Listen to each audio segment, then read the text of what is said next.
ઠાકોર સમાજનું 16 મુદ્દા સાથેનું નવું બંધારણ લાગુ દિયોદરમાં ઠાકોર સમાજે ભર્યું ક્રાંતિકારી પગલું। જે માંડવિયા હોય જે આપણા પ્રસંગો હોય એ ઢાળા પ્રમાણે રોકડમાં ઓઢમણું કરવાનું રહે છે। મામેરામાં ઓછામાં ઓછા એ 11,000 અને વધુમાં વધુ જે ઢાલમાં મેળવાના એ 1,51,000 થી વધારે જાહેરમાં કોઈ રકમ મૂકી શકાશે નહીં।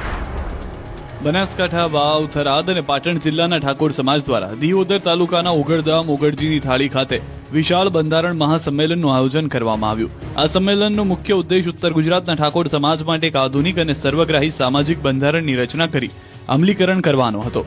મહાસંમેલનમાં સમાજ સુધારણા અને કુરિવાજો નાબૂદી જેવા 16 જેટલા વિવિધ મુદ્દાઓ પર ગહન ચર્ચા કર્યા બાદમાં જેમ વિધાનસભામાં નાણામંત્રી બજેટ રજૂ કરે તેમ સાંસદ જ્ઞાનીબેન ઠાકોર સમાજનું નવું બંધારણ લઈને મહાસંમેલનમાં ઉપસ્થિત રહ્યા હતા। સાંસદ જ્ઞાનીબેન ઠાકોરે બંધારણનું વાંચન કર્યું, જે બાદ આજથી આ બંધારણ અમલમાં મુકાયું। છેલ્લા 15 દિવસથી આ જિલ્લાઓના 27 તાલુકાના પ્રતિનિધિઓ, સામાજિક કાર્યકરો અને ધાર્મિક નેતાઓએ હાલમાં સાથે મળીને આ બંધારણનો મુસદ્દો તૈયાર કર્યો।